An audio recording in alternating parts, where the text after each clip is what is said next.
കെട്ടിപ്പിടിച്ച് ഒരു മെഷക്കുറവുണ്ട് എനിക്ക് തോന്നുന്നത്. ആധാർ കാർഡ് എടുക്കാൻ വേണ്ടിട്ട് ഷെമിൻ ചെയ്തുക ഒറ്റക്ക് പോയി, ഇന്നെ കൂട്ടാതെ ഒറ്റക്ക് പോയി. എന്നിട്ട് എന്താ ചെയ്തതെന്ന് അറിയോ? രക്ഷിതാവിന്റെ പേര് നിന്നെടുത്ത് ഷെമിന്റെ പേര് മാത്രം, ഇന്റെ പേരില്ല കേസ്. അന്നല്ല, ഇവള് മനഃപൂർവ്വല്ലേ, ഇവള് മനഃപൂർവ്വം ഒഴിവാക്കിയിട്ട് ചെയ്ത പരിപാടിയാണ്.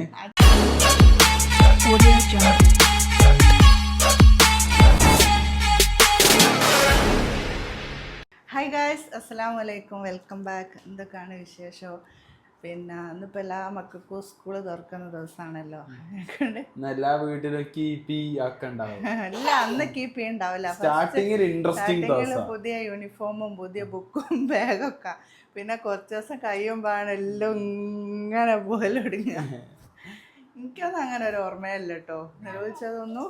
എനിക്ക് പിന്നെ അങ്ങനെ ഓർമ്മയിലുള്ളൂ. ഞാൻ ചെറുപ്പത്തിൽ സ്കൂളിൽ പോയ സമയത്തൊക്കെ എനിക്ക് പോകാണ്ടിരിക്കാനൊക്കെ ഇഷ്ടം. ഞാൻ നഴ്സറി പോയപ്പോ നഴ്സറിയിൽ കുറച്ച് പോയിനു, അംഗനവാടിയില്. ഇഞ്ഞോ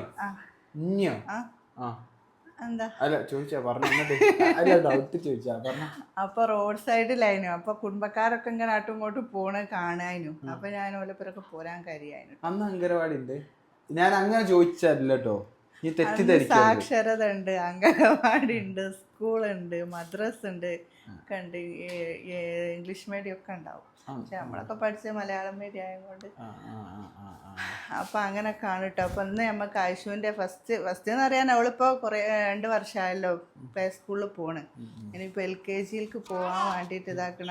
യാ റബ്ബേ, സ്വന്തം കണ്ണെഴുതി കണ്ണെഴുതാൻ വേണ്ടി ഞാൻ ഐബ്രോ ഒക്കെ സെറ്റാക്കി വെച്ചേ. അപ്പൊ ഇത് ഓളെ എന്നെ എഴുതിയിരിക്കുന്നു. ഒക്കെ ഓളെ മാമ് പഠിപ്പിക്കുന്നത്. അന്നോളെ മാമിനെ ഒന്ന് കാണുകയുമാണ്. കണ്ണെഴുതാന്, മുടി കെട്ടാൻ, ഇങ്ങനാണോ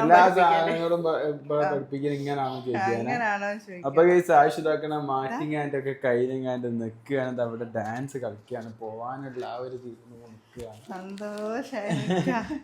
കണ്ണങ്ങനല്ലേ കണ്ണെഴുതിയ കാണിക്ക് കണ്ണെഴുതിയ കണ്ട ഐശു കണ്ണെഴുതിയതാണ്. എന്നാലും ഞാൻ വിചാരിക്കും നമ്മൾ അങ്ങനെ പറയരുത്. ഇവിടെ എഴുതല് നോക്കറിയാലോ, കണ്ണുമ്മലാണ്. ഈ ഷെഫിന്റെ മാതിരി ഇവിടെ ഒന്നും കൊണ്ടുപോയി ചെയ്തില്ലല്ലോ. ഇവിടെ സ്ക്രീനിലൊക്കെ വരാത്ത. സ്ക്രീനിലേക്ക് ഞാനൂടെ എങ്ങനെ വരിക വീഡിയോ? ഐശു ഞാനൊന്ന് പുതിയ ചുരിദാറൊക്കെ കേട്ടോ. അതെ, മമ്മ കണ്ണെഴുതി തരൂ. ഞാൻ ഏകദേശം ആശുവിൻ്റെയിലൊക്കെ കൊണ്ടുവന്നതാ. കളറ് ആടെ ഞങ്ങൾ ഷെഫിന് ഔട്ടാക്കി. വേറെ കഥ കേൾക്കണോ കേസിനൊക്കെ? ഷെമിന്റെ ആധാർ കാർഡ് എടുക്കാൻ വേണ്ടിട്ട് ടിഷ്യൂടല്ലേ, ആധാർ കാർഡ് എടുക്കാൻ വേണ്ടിട്ട് പിന്നെ ഷെമിന്റെ ഒറ്റക്ക് പോയി, ഇന്നെ കൂട്ടാതെ ഒറ്റക്ക് പോയി. എന്നിട്ട് എന്താ ചെയ്തതെന്ന് അറിയോ? ഷെമിന്റെ പേര്, രക്ഷിതാവിന്റെ പേര് നിന്നെടുത്ത് ആധാർ കാർഡ് ഇതാക്കണ. രക്ഷിതാവിന്റെ പേര് എന്നുള്ളത് ഷെമിന്റെ പേര് മാത്രം, ഇന്റെ പേരില്ല കേസ്. അല്ല, ആധാർ കാർഡിൽ ഇങ്ങോട്ട് നോക്കുതാ അവൾ ചെയ്ത പരിപാടി നോക്ക് കേസ്. ഞാൻ ചോദിക്കുന്നത് ആയിഷാക്കതിന് ഇതാ കേസ് കണ്ടോതാ. ഇതൊക്കെ അഡ്രസ് എഴുതിയെടുത്ത് ഷെമീനാക്കി കുണ്ടിങ്ങര കൊടുവള്ളി. ഇതില് എന്റെ പേരനല്ല. ഇതെനിക്ക് വേണ്ട ഐഷ. ഇതവിടെ വെച്ചോ. ടിഷ്യൂ എടുത്തോ. ടിഷ്യൂ എടുക്കാൻ വേണ്ടി നോക്കി. ഞാൻ അഡ്രസ് മാറ്റിയല്ലോ. ഒരു ചോദിക്കുന്നല്ലേക്ക് പറയാൻ പറ്റും ഞാനാ കൊണ്ടുപോയത്. അന്നല്ല, ഇവള് മനഃപൂർവ്വല്ലേ, ഇവള് മനഃപൂർവ്വം ഒഴിവാക്കിയിട്ട് ചെയ്ത പരിപാടിയാണ്. അതിപ്പോ എത്ര ഒഴിവാക്കിയാലും എന്റെ മോളെന്നല്ലേ. അതാണ് ഈ മനസ്സിലാക്കി. ഞാൻ മനസ്സിലാക്കിക്കുന്നു. അപ്പൊ എനിക്ക് തോന്നി എനിക്ക് കിട്ടൂല. അഡ്രസ് എങ്കിലും എന്തിനാന്നൊക്കെ വിചാരിക്കുന്നത് എനിക്ക് മനസ്സിലായില്ല. ഐശു ഇനി ഏതായാലും ഐശുവിനെ ഇതാ മാറ്റിച്ചു കൊണ്ടിരിക്കുകയാണ്. പിന്നെ ഐശുവിന്റെ കുറെ ബുക്കുകളൊക്കെ ഉണ്ട് കേട്ടോ. ഐശുവിന്റെ ബുക്ക് കാണിച്ചെടുക്കുക. എത്ര ബുക്കുകളുണ്ട്? ഇന്നലെ ഡാഡ് എത്ര പൊതിട്ടെന്ന്? ഇന്നലേക്ക് രാത്രി പൊതിയിടുന്ന പരിപാടിയൊക്കെ ഐശുവിന്റെ ബുക്കൊക്കെ പൊതിട്ട് കൊടുക്കുക. അതൊരു വീഡിയോ എടുക്കണം വിചാരിച്ചിരുന്നു. കാരണം ഷെഫി ഒരു പണി എടുക്കല്ലേ. ക്ഷമ, എനിക്ക് ആദ്യം മുതലല്ലേ ഈ പൊതിട്ട് കൊടുക്കുക ആ പരിപാടിക്ക് വലിയ ഇഷ്ടമില്ലാത്ത കാര്യമാണ്. ഞാനും വിചാരിച്ചിട്ടുണ്ടോ. എനിക്ക് പൊതിയിടലേക്ക് ആദ്യം ഇമലിരുന്നോയോ ഐബ്രോമല് ആയില്ലല്ലോ പാൻറ്റില്. ഞാനും വിചാരിച്ചു ഞാൻ തന്നെ പൊതിയാൻ വേണ്ടി ഇരുന്നായിരുന്നു. ഇതാണ് ബുക്കേടാ. ഫസ്റ്റത്തെ ദിവസം ഞാനൊക്കെ നമ്മളതൊക്കെ കോമഡി അല്ലായിരുന്നു. ഉള്ള ബുക്കും നോട്ടും ഒക്കെ കൊണ്ടുപോയി എത്ര എല്ലാരും ഉണ്ട് ഒരു ഞാൻ മാക്സിമം ഞാൻ ഫസ്റ്റ് ദിവസം അവിടെ കൊണ്ടുപോകും എന്നിട്ട് ബെഞ്ചിന്റെ അടിയിൽ എവിടെയെങ്കിലും അവിടെ വെച്ചൊക്കെയും ചെയ്യാം. അശ്വിന് ഇനി 1-2 ബുക്കും കൂടി കിട്ടാണ്ട് ഒന്ന് എന്തായാലും ഉണ്ട്. അപ്പൊ ഇത്രയും ബുക്കുകളൊക്കെ ഉണ്ട്. ഒന്ന് പിന്നെ ഡയറി ആണ് കേട്ടോ. ഞാൻ രാത്രി കുത്തിരുന്ന് ബുക്കൊക്കെ കവർ ചെയ്യണമെങ്കിൽ ഷെഫിനെ കോണ്ടാക്ട് ചെയ്താൽ മതി. കോണ്ടാക്ട് നമ്പർ കൊടുക്കണോ? കോണ്ടാക്ട് നമ്പർ 444 കാണിച്ചു തരാൻ ആശു സമ്മതിക്കില്ല. നമുക്ക് ഇങ്ങനെ കാണാം, ഇനിയൊന്നും കാണേണ്ടതാണല്ലോ. ഈ ആവേശമൊക്കെ ഒന്നും ഉണ്ടായിച്ചാ മതിയായിരുന്നു അല്ലേ.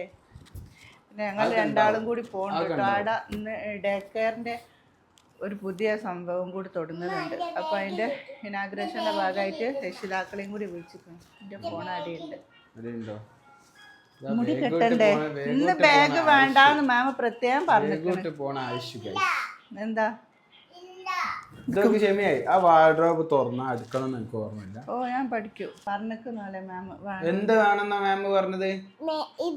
എന്ത് ഇനി തറവാട്ടിൽ പോയിട്ട് ആശുവിനൊന്ന് കാണിച്ചു കൊടുക്കണം. ഒൽക്കുന്ന യൂണിഫോം ഒക്കെ ഇട്ട് പോണത് ചിലപ്പോ അമ്മയ്ക്ക് വിളിക്കുന്നത്.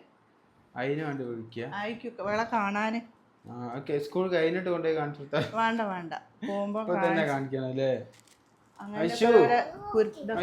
സുന്ദരിക്കുട്ടിയേ അടുക്ക സുന്ദരിക്കുട്ടീനെ ഒന്ന് നന്നാക്കാനുണ്ട്. ഡാഡിന്റെ സുന്ദരിക്കുട്ടിയേ നിക്ക് ഈ ബാഗ് ഇന്ന് വേണ്ട കേട്ടോ ആയിഷോ. ഇന്ന് കൊണ്ടു ചെല്ലണ്ട കേട്ടോ.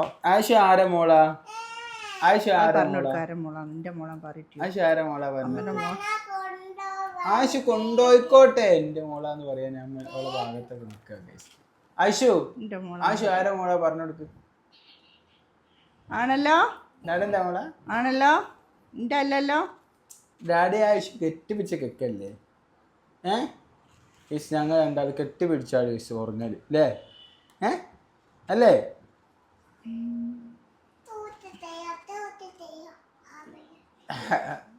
അപ്പൊ ഇതാക്കുന്ന ബാഗ് ഒന്ന് കൊണ്ടോണ്ടെങ്കിലും ബാഗൊക്കെ എടുത്തിക്കുന്നു കേട്ടോ ആയിഷു. പിന്നെ അതുപോലെ ആയിഷുവിന് ഷോക്സ് ഇടാണ്ട് കഴിഞ്ഞ ദിവസം ആ പ്ലേ സ്കൂളിൽ പോണ ടൈമിന് തന്നെ നമ്മൾ ഷൂ വാങ്ങിയിരുന്നു. അപ്പൊ തന്നെ ഓള് തിട്ട് അങ്ങനെ നേരത്തെ വാങ്ങിയത് എന്നിപ്പോ പോയി വാങ്ങിക്കൂല. സൈഡ് ഇതാക്കണം. ഇവിടെ കാല് പൊട്ടി ഇവിടെ സൈഡ് മുറിഞ്ഞിരിക്കണം. പൊട്ടിയെടുത്ത് കൈ വെച്ചിട്ട് കാണാൻ പറ്റില്ല. അപ്പൊ ഷോക്സ് ഇടിക്കുക. ഷോക്സ് അടുത്ത് നിർബന്ധമല്ല കേട്ടോ. യൂണിഫോമില് വേണമെങ്കിൽ മാത്രമേ ഉള്ളൂ. ശ്രദ്ധിക്കണേ നോക്ക്. ഷോക്സ് ഇടണൊക്കെ ശ്രദ്ധിക്കുക. 2 യൂണിഫോം 3 കൂട്ടം. എത്ര കൂട്ടമുള്ള യൂണിഫോം? 2 കൂട്ടല്ലേ തന്നത്. 2 കൂട്ടത്തിൽ വെക്ക് പിന്നെ ഒരു കൂട്ടം ഫ്രണ്ടിന് കൊടുക്കണം അല്ലേ. വെക്ക് ഒരൊറ്റ കൂട്ടം മതി. എന്നാൽ അത് അതിന് അടി വിടാം. അവളെ ഫ്രണ്ടിന് കൊടുക്കണം എന്നും പറഞ്ഞിട്ടുള്ള അടിയായി. ഓക്കെ. അപ്പം ഇനി നമ്മള് ഇപ്പം അങ്ങോട്ടേക്ക് പോവാണ്. അങ്ങോട്ടേക്ക് ഒന്ന് കാണിച്ചു കൊടുക്കണം. അത് കഴിഞ്ഞിട്ട് നേരെ നമ്മള് സ്കൂളിലോട്ട് പോവുകയാണ്. എന്ന് പുതിയ കുട്ടികൾ ആരൊക്കെ സ്കൂളിൽ പോകുന്നുണ്ട് എന്നുള്ളത് ഒന്ന് കമന്റ് ചെയ്തിട്ട് എന്താണ് അവസ്ഥ, കരച്ചിലുണ്ടോ എങ്ങനെയാണെന്നൊക്കെ. ഞാൻ പറഞ്ഞില്ല എന്ന് കരച്ചിലൊന്നും ഉണ്ടാവില്ല. അപ്പൊ എല്ലാരും പിന്നെ അശ്വിന് വേണ്ടി പ്രാർത്ഥിക്കുക. നല്ലോണം പഠിച്ചു വരാനും നല്ല കുട്ടിയാനും എല്ലാ മക്കളും അങ്ങനെയൊക്കെ തന്നെ ആവട്ടെ അല്ലേ. അങ്ങനെ വേണ്ടാത്ത ഇതിലൊക്കെ ഒന്നും പോവാണ്ട് നല്ലതാവട്ടെ. അപ്പൊ ഷെഫിക്കൊന്നും പറയാനില്ലാന്ന് തോന്നുന്നു. സങ്കടായിട്ടായിരിക്കും മോള് സ്കൂൾ പോണേനെ കൊണ്ട്. സാരല്ല അന്നും ഉച്ച വരെ തന്നെ ഉണ്ടാവും.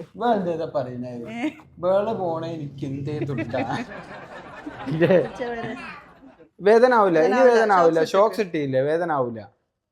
വേദന ആവൂല പോന്നെ. അല്ല പിന്നെയും പോയി കണ്ണെഴുതിയോ? ഞാൻ ഇട്ടേന്റെ കെട്ടിപ്പിടിച്ച് താങ്ക് യു ഐഷു. അതാണ് പ്രശ്നം. പിന്നെ ഇങ്ങനെ കൊഞ്ചി വർത്താൻ പറയാ. ഓക്കെ. അപ്പൊ കേസ് ഇനി ഏതായാലും ഐഷുവിനായിട്ട് ഞങ്ങൾ സ്കൂളിൽ പോട്ടെ. സ്കൂളിൽ പോയിട്ട് പിന്നെ പാരന്റ്സിന്റെ ഒരു മീറ്റിങ്ങോ എന്തൊക്കെ പരിപാടികൾ ഉണ്ട് ലക്ഷ്മിയെ. അപ്പൊ അങ്ങനത്തെ കുറച്ച് പരിപാടികളാണ്. അപ്പൊ ഏതായാലും ഇൻഷാ അല്ലാഹ് ഞങ്ങളിപ്പോ ഈ വീഡിയോ ഇപ്പൊ തന്നെ അപ്ലോഡ് ചെയ്യും. പിന്നെ അതുപോലെ നമ്മൾ ബെഡ്ഷീറ്റിന്റെ കാര്യമൊക്കെ നിങ്ങൾക്ക് അറിയാലോ. അപ്പം അത് വാങ്ങാത്ത ആൾക്കാരൊക്കെ, വാങ്ങേണ്ട ആവശ്യമുള്ള ആൾക്കാരൊക്കെ ബെഡ്ഷീറ്റ് വാങ്ങാനുള്ള നമ്പറോട് കൊടുക്കുക. ഇതിന്റെ കൂടെ കൂപ്പണുണ്ട്, സമ്മാനം ഉണ്ട്, അതൊന്നും മറക്കണ്ട കേട്ടോ. അപ്പൊ ഏതായാലും എല്ലാവരും പങ്കെടുക്കാം. ഓക്കെ, നാളെ കാണാം. Bye bye. ഇന്ന് രാവിലെ തന്നെ എണീച്ച് ബ്ലോഗ് എടുത്തിട്ട് ഒരു ഒരു ഒരു ഒരു മെഷക്കുറവുണ്ട് എനിക്ക് തോന്നുന്നത്. അല്ലേ ഷെമിയെ? ഒരു മന്ദഗതി ഇതിലേക്ക് ഇങ്ങോട്ട് കം ടു ദ പോയിന്റിലേക്ക് എത്തിയില്ല. എനിക്കില്ലല്ലോ പോയിന്റിലേക്ക് ഞാൻ എത്തിയില്ല, അതാ. ഓക്കെ, അപ്പൊ ഏതായാലും ഇൻഷാ അല്ലാഹ് ഗൈസ് നാളെ കാണാം.